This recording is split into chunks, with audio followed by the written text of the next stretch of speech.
Welcome back to the Daily Thunder podcast. I'm John Napier, back on the mic hosting today's show, and I'm joined by Daily Thunder beat writer Brandon Rahbar and Ryan Woods, Daily Thunder contributor. We had great timing on this podcast today, so we're going to jump right into it because we had scheduled to record, and then all the news broke at once. Everything. There have been blockbuster trades, including a monumental trade for the Thunder, and then also some injury news, and then I guess for tonight's game, some updates on availability. But let's start with the Thunder trade. Just got word before we started today's podcast that the Thunder are trading for Philadelphia 76ers second-year player Jared McCain for the 2026 Rockets first-round pick and 3 second-round picks, I think a 27 and 2 2028 picks.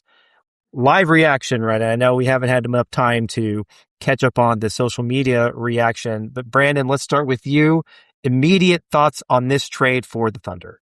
Absolutely love it. This is a slam dunk. Like, no doubt there should be, like, if he polled 1,000 Thunder fans, 1,000 of them should say, this is a great trade for the Thunder. And if you polled 1,000 non-Thunder fans, all 1,000 of them should be furious that the Thunder got Jared McCain for what's essentially going to be like the 25th pick in this draft. And by the way, the Thunder are going to have 2, possibly 3 other picks in the first round of this draft. And they've already got Jared McCain. Jared McCain is a great shooter. And need I remind you, the last time the Thunder picked up a sharpshooter drafted by and played 2 seasons with the Philadelphia 76ers, that was one Mr. Isaiah Joe. So some good history with getting sharpshooters from the 76ers. Ryan, what's your reaction? I love it. McCain was awesome last year before the injury. It just gives, for, like Brandon said, at low cost, it just gives them something more to look at in that spot where Jang was. Potentially, if that's what this ends up being, they've got to create a roster spot for McCain. So yeah, that's a really good play from Sam. This is one of the lower value firsts that the Thunder had in this year's draft, and you're getting a guy that was awesome last year. He's young. He's a really good shooter, good playmaker, good ball handler. Got to the rim quite a bit last year. I think this is a pretty buy low, very high upside kind of move. I mean, it's kind of remarkable that Sam Presti and the Thunder could buy low on a guy in his second year who had his rookie year cut short by an injury. And I mean, he started out really hot last season. He was the 16th overall pick by the 76ers in the 24 draft, but he, I think, was Eastern Conference Rookie of the Month right out of the gate. He was playing at a really high level right out of the gate. I think he had like a 34-point game at one point. He can score at all 3 levels, right? He's a solid 3-point shooter, great catch and shoot. I think he shoots 38%. But yeah, you mentioned, Brandon, he can get to the rim. I mean, what's the thinking, you think, for the 76ers to sell so low on a promising young player? I think it's bizarre. I think it's because they're going to have a salary crunch with their top guys. I know that they want to keep Quentin Grimes, more of a vet, more proven than McCain. And I will say this, Daryl Morey doesn't have a great history of being patient with young players. He trusts the vets. He plays the vets. And that's just kind of his MO in a lot of ways. I think that, they don't have their 2026 first round pick because it's going to, that's right, Oklahoma City. So now they kind of recoup that by getting the Rockets first round pick that Oklahoma City had. That he traded, by the way. Yes, exactly.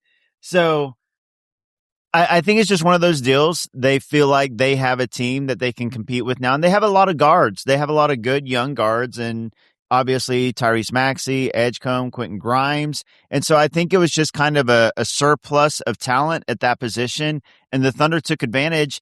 And guess what? The Thunder do not care what position you play. They can have a lot of guards. If you're a good player, and especially if you're young and you still have some untapped upside, the Thunder will go out and get you if this opportunity presents itself. I'm shocked they were able to get McCain for what's essentially the 25th pick, and a few second rounders, but they have like 90 of those. I am shocked they were able to get a guy with such high upside for the 25th pick. And Ryan, do you expect McCain to get immediate minutes as soon as he arrives in Oklahoma City? I mean, the Thunder do have a glut of wings, but there have been a rash of injuries, including now SGA is going to be out until after the All-Star break. We'll talk more about that a little bit later in the pod. But, I mean, is he basically a day one getting 20 minutes a night? If this team was healthy, I would say probably not. But what they're lacking right now is on the ball guys. And I think McCain is almost going to have to be on the floor immediately if he, assuming all goes well. Like, I think this is an interesting spot for him to come in with Shea now being announced out, AJ still out, J-Dub's still out. There's just so many on-ball reps that they need to dole out. And I think McCain's going to get I should add Topic to that list too, but like there's just a lot of need. And so, yeah, I think he's going to get a lot of minutes. Going back to just Philly's side of things, like if McCain's not going to start, which I don't think he was going to with Maxey and Edgecombe there, I don't think like a first and 3 seconds on paper is like awful value. But they're in a spot where it was perfect for Presti to come in and like take advantage of the situation, which is, he's done this, like Brandon mentioned to Philly before with just like snatching up Isaiah Joe. But yeah, I don't think it's terrible value, to be honest, for a guy that they probably were always going to bring off the bench. But McCain's he's just so good, and he was so good last year before the injury. So it's just I just think it's a huge win for the Thunder. Sorry, I had to go back to that one. Well, it's nice of you to give credit for the 76ers, or at least to feel like they've got some value back. And I guess arguably they did, but not all first-round picks are created equal. 100%. I think the Mavericks 100%. Mavericks might understand that all first-round picks aren't created equal. And that's where the value is, Brandon, I think, as you brought up, in that this is a late first-round pick. The Thunder could have taken a flyer maybe if they had kept that pick, but the likelihood that that player was going to be a clear piece of the lineup next year is pretty low, like a very unlikely chance. But you know what you're getting in McCain. And as you see, I think people saw how good he was at the beginning of the season last year. I think he really can be a contributor on a team that right now, to your point, Ryan, is missing some ball handling. But Brandon, long term, I think this is where I think the question is going to arise. Let's cross our fingers and let's hope the Thunder do get fully healthy later in the season. They are going to be bringing back J-Dub, AJ. Topic is on the path to recovery. We might see Topic back again this season. And then on the wing side, you've also got, Wiggins and Joe and Caruso and Kaysen and Dort. How is McCain going to fit long term? I mean, that's a great question. I think it's just one of those, it's an embarrassment of riches, honestly. You basically improved the 15th spot on your roster. You upgraded from Oos. No offense to Oos. I actually hope he goes out and proves that he's an NBA player, because I think that he is. But for this Thunder team, Jared McCain is an upgrade over Ousmane Dieng. And so you're just improving the roster, like 1 through 15, 1 through 18. You're churning, you're improving, you're using a late draft pick to do so. Long term, look, injuries happen in the NBA. as we see right now with the Thunder. Just look at the injury report for tonight against the Spurs, and you're going to need guys. You're going to need more ball handlers. You're going to need more guys who can create their own shot and create shots for others, guys who can shoot, guys that can space. Like, it's unfortunate that McCain won't be able to play tonight against the Spurs because he would probably start. He would be the Thunder's best ball handler right now with Shea, Dub, AJ Mitchell, and Topic all out. Long term, I just think it's one of those cases you can't have enough guys who can dribble, pass, shoot, and Jared McCain can dribble, pass, shoot. So long term, if the issue is you've got too much talent on the bench, I mean, that's a good thing. Maybe you consolidate at some point. Also, one of the greatest trade assets you can have is good young players with upside, and the Thunder just got another one, and they've got another one on the bench who hasn't played yet, and Topic, who eventually will, and he's got tons of upside. So this is just like a no lose deal for the Thunder. I just can't believe it happened, quite honestly. Not to oversell Jared McCain, I just think that the value and the need on this team for a guy like Jared McCain is just such a perfect fit and such a great value.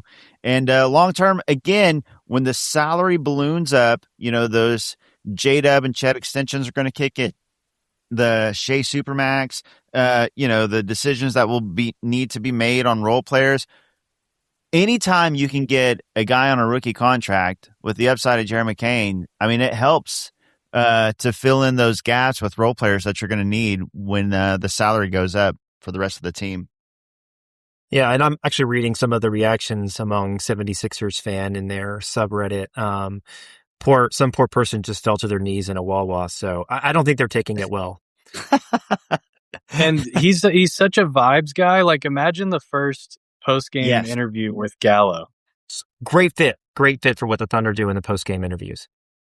Yeah. Oh, 100%. No, Ryan, I'm glad you brought that up because that's something I thought of immediately and I haven't thought to bring up on this podcast yet, but he is one of the ultimate like vibes guys. Just go watch any of his like TikToks, any of his interviews. I don't have TikTok, but I hear they're great.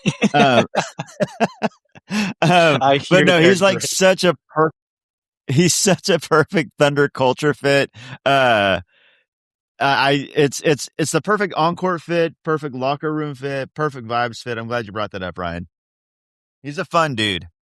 Well, Brandon, you mentioned it hasn't been officially reported, but I think it seems likely that Jang is going to be on the move because the Thunder need a roster spot with McCain. So there is going to be another trade. I think early reporting was that this was going to go to the 76ers. That doesn't look like the case because the 76ers, I think, want to dump some salary. So I guess stay tuned. There will be another trade for the Thunder, but probably not for another player. Fair, Brandon?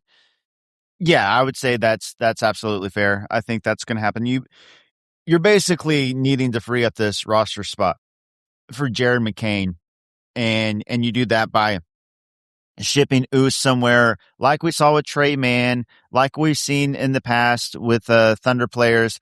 Get him to a spot where maybe he can get some minutes, get some playing time, and prove he's an NBA player. It's a win-win for the team. It's a win-win for the player.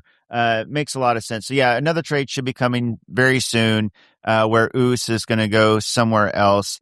And man, now that you look, it's funny because last year you look at the roster and you're like, you get to the end of the roster, Dylan Jones, some upside, but is he an NBA player or not? Can he really get any minutes? You feel the same way about Oos. I still believe he's an NBA player, but now you look at the Thunder roster, like 1 through 15, like when you're 11 through 15th guys are like Kenrich Williams and J. Will and Jared McCain and Topic and Sorber, who have incredible upside. It's kind of wild to see that much talent at the end of a roster. Well, now that we've reacted to the Thunder trades, I want to talk about some other league trades that I think do have an impact on the Thunder. So the Jazz make a pretty big trade, and the centerpiece of that trade with the Grizzlies is to get Jaren Jackson Jr., which arguably makes Utah better and increases the odds that the Thunder may acquire that pick. The Clippers trade James Harden, which has the potential of making the Clippers worse. Are the Thunder the big winner in the NBA trade deadline? Ryan, I'll start with you. I guess it remains to be seen because I think Minnesota is going to have a say in this if they get Giannis. As of right now, I guess you could. I don't think the Jazz are going to. I don't think we're going to get the Jazz pick. So if we do, then I think you can circle back and say you can argue that. I don't think we're going to get it, so I'll say no. The Clippers pick is definitely more interesting in this case because Garland he's been out and just misses so much time. And if they're really investing in Garland, the best investment they can make is not to rush him back. And that is not, Thunder related. That's just smart business on their part if that's the direction they're going. So the Clippers pick is very interesting. I just don't think we're going to get the Jazz pick, and if we don't, then I don't think that you can you can say that we won the deadline. But I love what's happened so far. I'll say that. Brandon, do you agree? Or are you more optimistic about that Jazz pick now? I will say this. I don't believe the Jazz pick will convey, but there is a glimmer of hope now that the Jazz pick will convey. Whereas, before yesterday, I would say there is pretty much no chance.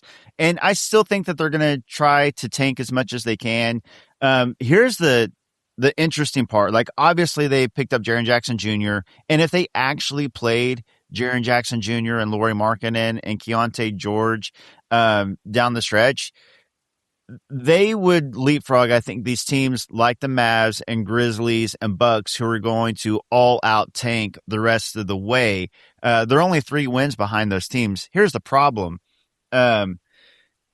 I think Jaren Jackson Jr. is going to pick up a lot of DMPs. Lauri Markkanen, Keontae George going to pick up a lot of DMPs. All of a sudden they're going to, oh, how's your calf feeling tonight, Jaren Jackson? You need to rest that. I think it's going to be that type of thing. But here's another thing, though. These other teams are going to be serious about tanking from here on out. Like, it's going to get egregious as far as the tanking goes. And the Jazz did pick up some guys like Vince Williams Jr., Jock Londell, Conchar. Those guys can actually play. The Jazz roster, even if they sit Jaren Jackson Jr. and Markkanen and Keontae George a lot of games, some of these other guys can play, and those players will try to win. And they are going to have to play some other tanking teams. So I will say, I do think there is some hope that Jazz pick conveys, whereas before this trade, I would say no chance that it conveys. Yeah, I like that. I agree with that. There is some hope. It is worth watching the standings and what the Jazz do, because there's going to be an all-out tankathon among quite a few teams, and the Jazz among them. But the Jazz have talent, and they have the ability to compete. Before we run out of time, though, let's talk about the Thunder roster as of today. It was announced just before we started recording that SGA is going to be sidelined until after the All-Star break. He suffered an abdominal strain last night in the third quarter of the Thunder's blowout victory against the Magic. And that will also mean SGA has to be replaced in the All-Star game. And then also, the Thunder are sitting everybody tonight against the Spurs. I don't know how. Do they even have 8 healthy players? I mean, it's going to be pretty close as far as the number of active players the Thunder have tonight. But Brandon, what's your reaction to SGA's injury? Did you think that he was that hurt last night? I will say this. Watching the game last night, it was very apparent that he hurt his side. He made a play in the third quarter. Immediately, he kind of like touched the side, and he was nursing his side, and he was wincing. And for like the next few minutes up and down the court, he was kind of favoring his side. So it was obvious something happened.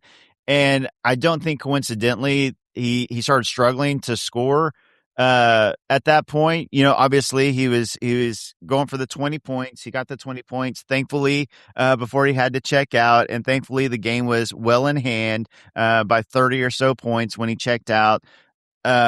But yeah, it was apparent he got hurt last night. And I will say, obviously terrible he's got hurt, But the timing, if you're going to have this sort of injury, the timing is good because there's just 5 more games until the All-Star break. So he's going to get a couple of weeks here to recover and heal. So if you can eke out any sort of good news, it's the timing of this.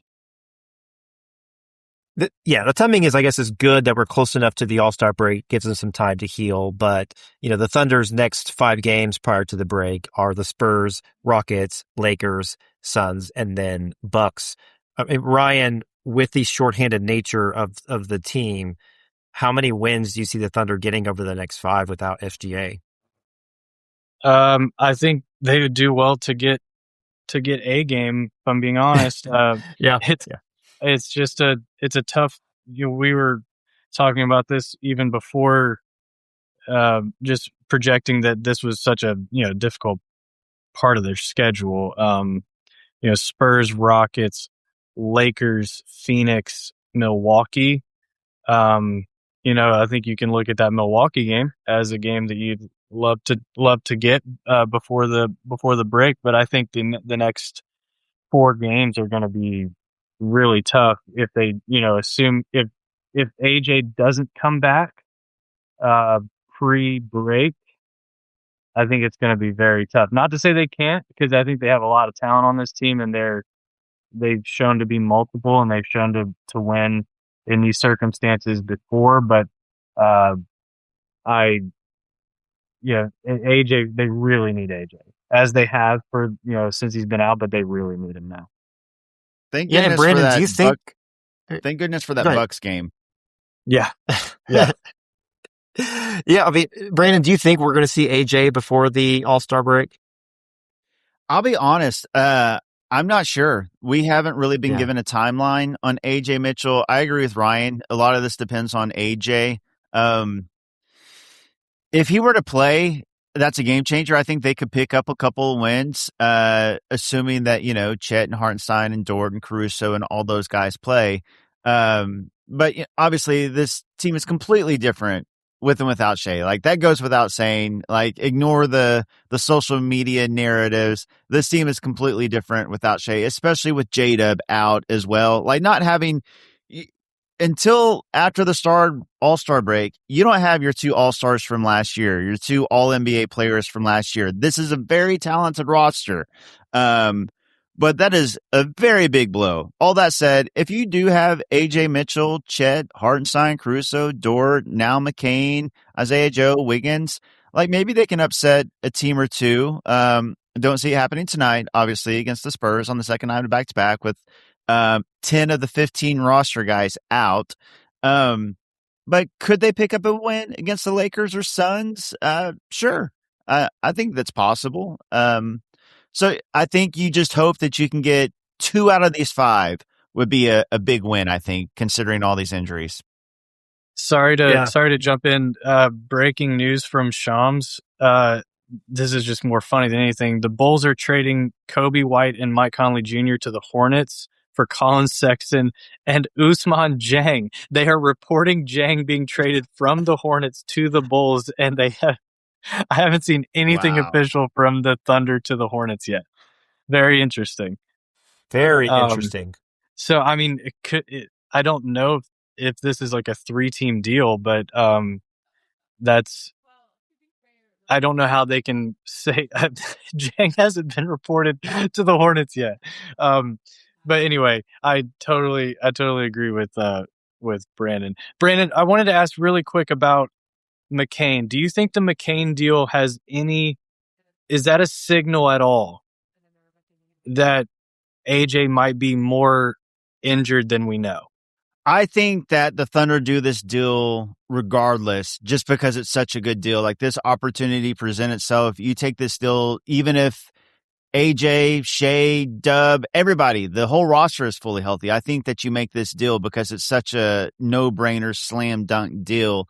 That said, I think that you hope that AJ Mitchell is coming back soon. If anything, like, it does give the Thunder, a chance in some of these games until Shea comes back, at the very least, whether AJ plays or not. At least you have some creation, some ball handling, and some ability to set other guys up if Shea and AJ are out. Yeah. Well, Jared McCain, you can't get to Oklahoma City soon enough, so we are excited to have you join the team. And yeah, we're up at time right now, so that's all the time we have for today. A lot to talk about. Sorry, pretty wild that it was a big news day if I didn't even get a chance to ask Brandon his thoughts on Paolo Banchero from last night. That's when it was a full day of news. We had a beautiful rundown ready to go. It got nuked. Hey, that's how it works sometimes in media. You gotta be pivot. You gotta be ready for breaking news. And wow, what a great time to schedule a podcast to break all this news and break down these trades. So, yeah, thanks for tuning in to the Daily Thunder podcast. I'm John Napier, host of the podcast. And again, today I've been joined by Brandon Rahbar, Daily Thunder beat writer, and Ryan Woods, Daily Thunder contributor. If you enjoyed the show, make sure to subscribe to the Daily Thunder podcast on your favorite podcast app so you don't miss any future episodes. And if you like what you hear, do us a favor and leave us a rating and review wherever you get your podcasts. And we'll be back in your feed soon.